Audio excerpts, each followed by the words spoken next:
Hola, ¿cómo estás? Yo soy Pipo y hoy vamos a continuar con el día 21 del libro Una vida con propósito. Si yo te dijera hoy alguna falla de tu iglesia, ¿se te viene a la mente alguna? Bueno, y si te dijera cómo solucionarla, ¿cómo lo harías? ¿Serías parte de esa solución? Bueno, en el capítulo de hoy vamos a ver cómo cuidar nuestra iglesia. Y espero, obviamente, que vos también seas parte. Vamos a comenzar. Día 21. Cuida tu iglesia. Esfuércense por mantener la unidad del Espíritu mediante el vínculo de la paz. Efesios 4:3. Que el amor sea el árbitro de sus vidas, porque entonces la iglesia permanecerá unida en perfecta armonía. Colosenses 3:14. Te toca a ti proteger la unidad de tu iglesia. La unidad en la iglesia es tan importante que el Nuevo Testamento presta más atención a ella que al cielo o al infierno. Dios desea intensamente que experimentemos la unidad y la armonía unos con otros. La unidad es el alma de la comunión. Destrúyela y arrancarás el corazón del cuerpo de Cristo. Es la esencia, el núcleo de cómo Dios quiere que experimentemos juntos la vida en su iglesia. Nuestro modelo supremo para la unidad es la Trinidad, Padre, Hijo y Espíritu Santo. Están completamente unificados como uno solo. Dios mismo es el ejemplo supremo del amor sacrificado, la humilde consideración hacia los demás y la armonía perfecta. Al igual que todo hombre, nuestro Padre Celestial se regocija viendo cómo sus hijos se llevan bien entre sí. En los momentos finales antes de su arresto, Jesús oró apasionadamente por nuestra unidad. Esto era lo que predominaba en su mente durante esas horas de agonía, lo cual demuestra cuán importante es este asunto. Nada en la tierra es más valioso para Dios que su iglesia. Él pagó el precio más alto por ella y quiere que la protejamos, sobre todo del daño devastador que causan la división, el conflicto y la falta de armonía. Si formas parte de la familia de Dios, es tu responsabilidad proteger la unidad en el lugar donde te congregas.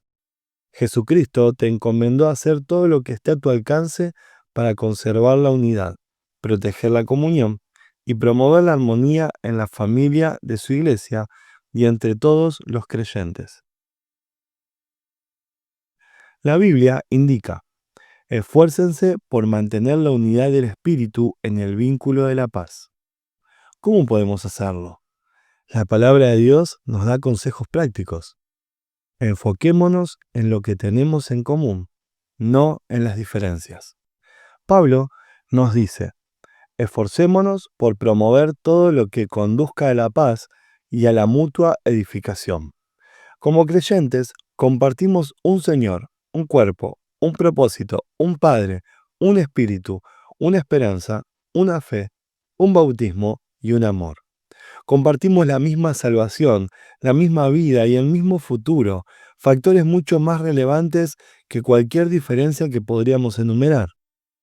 Estos son los asuntos en los que debemos enfocarnos, no en nuestras diferencias personales. Debemos recordar que fue Dios quien nos escogió para darnos personalidades, trasfondos, razas y preferencias diferentes, de modo que podamos valorar y disfrutar esas diferencias, no meramente tolerarlas. Dios quiere unidad, no uniformidad. Y por causa de la unidad, nunca debemos permitir que las diferencias nos dividan. Debemos permanecer concentrados en lo que más importa: aprender a amarnos como Cristo nos amó y cumplir los 5 propósitos de Dios para cada uno de nosotros y su iglesia. Por lo general, el conflicto es una señal de que nos estamos concentrando en otros asuntos menos importantes, lo que la Biblia llama discusiones necias. La división siempre surge cuando dirigimos la mirada hacia las personalidades, las preferencias, las interpretaciones, los estilos o los métodos. Pero si nos concentramos en amarnos y cumplir los propósitos de Dios, el resultado es la armonía. Pablo rogaba por esto, que haya verdadera armonía para que no surjan divisiones en la iglesia. Les suplico que tengan la misma mente y que estén unidos en un mismo pensamiento y propósito. Sé realista con respecto a tus expectativas. En cuanto descubrimos cómo quiere Dios que sea la verdadera comunión, es fácil desanimarnos por la diferencia entre lo ideal y la realidad en nuestra iglesia. Sin embargo, debemos amar a la iglesia con pasión pese a sus imperfecciones. Anhelar lo ideal mientras criticamos lo real es señal de inmadurez. Por otro lado, si uno se conforma con la realidad sin esforzarse por alcanzar lo ideal, es señal de complacencia. La madurez consiste en vivir con esta tensión. Habrá creyentes que sí te defraudarán y te decepcionarán, pero eso no es ninguna excusa para no tener comunión con ellos. Ellos son tu familia, aun cuando no actúen como tal y simplemente no puedes abandonarlos. En cambio, Dios nos dice, tengan paciencia unos con otros, siendo indulgentes con las fallas de los demás por su amor. Las personas se desilusionan con la iglesia por muchas razones entendibles. La lista podría ser bastante larga. Conflictos, heridas, hipocresía, negligencia, mezquinidad, legalismo y otros pecados. En lugar de asustarnos y sorprendernos, debemos recordar que la iglesia está formada por pecadores de carne y hueso, incluyéndonos a nosotros mismos. Nos lastimamos unos a otros, a veces en forma intencional y otras veces sin mala intención, porque somos pecadores. Pero en vez de abandonar la iglesia, necesitamos quedarnos para resolver el asunto, si esto es de alguna manera posible. La reconciliación, no la evasión, es el camino a un carácter más fuerte y una comunión más profunda. Si te divorcias de tu iglesia a la primera señal de decepción o desilusión, eso es señal de inmadurez. Dios tiene cosas que quiere enseñarte y a los demás también. Además, es imposible huir hasta encontrar la iglesia perfecta, porque no existe. Todas las iglesias tienen sus propias debilidades y problemas. Pronto volverás a sentirte decepcionado. Groucho Marx tenía un dicho famoso que decía que no querría pertenecer a ningún club que lo aceptara como socio. Si una iglesia debe ser perfecta para satisfacerte, esa misma perfección te excluirá de su membresía, porque tú no eres perfecto. Dietrich Bonhoeffer, el pastor alemán que fue martirizado por resistirse a los nazis, escribió En Comunidad un libro clásico sobre la comunión. En su obra sugiere que la desilusión con nuestra iglesia local es algo bueno, porque destruye nuestras falsas expectativas de la perfección. Cuanto más pronto dejamos la ilusión de que una iglesia debe ser perfecta para amarla, más pronto dejaremos de fingir y empezaremos a admitir que todos somos imperfectos y necesitamos de la gracia de Dios. Este es el comienzo de la verdadera comunidad. Todas las iglesias podrían poner un letrero que diga, no es necesario que se presente ninguna persona perfecta. Este lugar es solamente para los que admiten que son pecadores, necesitan de la gracia divina y quieren crecer. Bonhoeffer señaló, aquel que ama más su sueño de una comunidad cristiana que la comunidad en sí misma, se convierte en destructor de toda ella. Si no damos gracias diariamente por la fraternidad cristiana en la que nos desenvolvemos, aun cuando no tengamos una gran experiencia, no descubriremos riquezas, sino mucha debilidad, una fe vacilante y dificultades. Si en lugar de ello nunca hacemos otra cosa que quejarnos ante Dios por ser todo tan miserable, tan mezquino, tan poco de acuerdo con lo que hemos esperado, entonces le impediremos a Dios hacer crecer nuestra comunidad de acuerdo con la medida y riqueza que nos espera a todos en Jesucristo. Decídete a animar más que a criticar. Siempre es más fácil eludir el compromiso y hacerse a un lado para disparar dardos contra los que trabajan que practicar y hacer una contribución. Dios nos advierte una y otra vez que no debemos criticarnos, compararnos ni juzgarnos unos a otros. Cuando criticas lo que otro creyente está haciendo con fe y convicción sincera, interfieres en los asuntos de Dios. ¿Qué derecho tienes de criticar a los siervos de otro? Solo su Señor puede decidir si están haciendo lo correcto. Pablo agrega que no debemos juzgar o despreciar a otros creyentes cuyas convicciones son diferentes a las nuestras. ¿Por qué criticas las acciones de tu hermano? ¿Por qué intentas empequeñecerlo? Todos seremos juzgados un día, no por las normas de otros, ni siquiera por las nuestras, sino por el juicio de Dios. Cuando juzgo a otro creyente, pasan 4 cosas al instante. Pierdo mi comunión con Dios, saco a relucir mi propio orgullo e inseguridad, me coloco bajo el juicio de Dios y daño la comunión de la iglesia. Un espíritu de censura es un vicio costoso. La Biblia llama a Satanás el acusador de nuestros hermanos. El trabajo del diablo consiste en culpar, quejarse y criticar a los miembros de la familia de Dios. Todo el tiempo que pasamos haciendo lo mismo es porque hemos sido embaucados y estamos haciendo el trabajo de Satanás. Recuerda que los otros cristianos, no importa cuánto discrepes con ellos, no son el verdadero enemigo.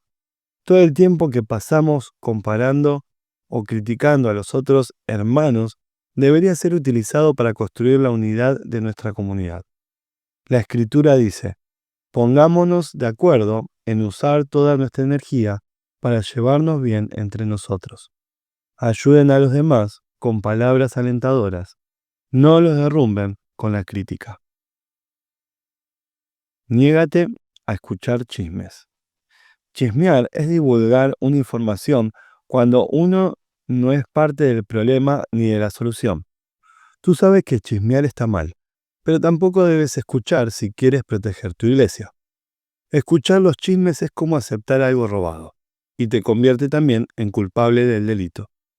Cuando alguien empieza a contarte un chisme, ten el valor de decirle: hágame el favor de parar. No necesito saber eso.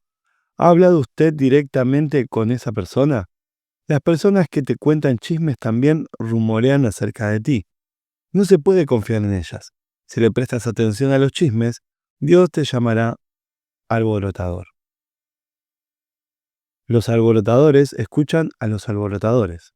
Estos son los que dividen las iglesias, pensando solo en ellos mismos. Es triste que en el rebaño de Dios, las heridas más grandes generalmente provengan de las otras ovejas y no de los lobos. Pablo advirtió acerca de los cristianos caníbales, que se devoran unos a otros y destruyen la comunión. La Biblia dice que esta clase de alborotadores debe ser evitada porque el chismoso revela los secretos, por lo tanto, no te asocies con el charlatán. La manera más rápida de terminar con un conflicto en una iglesia o un grupo pequeño es enfrentar a los que están difundiendo rumores e insistir que no lo hagan más. Salomón señaló: sin combustible se apaga el fuego, y las tensiones desaparecen cuando se acaban los chismes. Practica el método de Dios para solucionar conflictos. Además de los principios mencionados en el último capítulo, Jesús le dio a la iglesia un proceso de 3 pasos sencillos. Si tu hermano peca contra ti, ve a solas con él y hazle ver su falta. Si te hace caso, has ganado a tu hermano. Pero si no, lleva contigo a 1 o 2 más, para que todo asunto se resuelva mediante el testimonio de 2 o 3 testigos. Si se niega a hacerles caso a ellos, díselo a la iglesia. Durante los conflictos serás tentado a quejarte con un tercero en lugar de hablar con valentía la verdad y amar a la persona con quien te disgustaste. Esto hace que el asunto se torne peor. En vez de eso, deberías ir directamente con la persona involucrada. El enfrentamiento en privado siempre es el primer paso, y debes darlo tan pronto como te sea posible.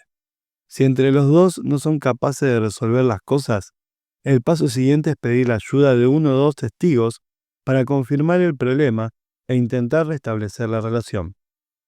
¿Qué deberíamos hacer si la persona persiste en su obstinación? Jesús dice que debemos plantear el problema ante la iglesia. Si la persona todavía se niega a escuchar después de eso, deberemos tratarla como un incrédulo. Apoya a tu pastor y a los líderes. No hay líderes perfectos, pero Dios les da la responsabilidad y la autoridad para mantener la unidad de la iglesia.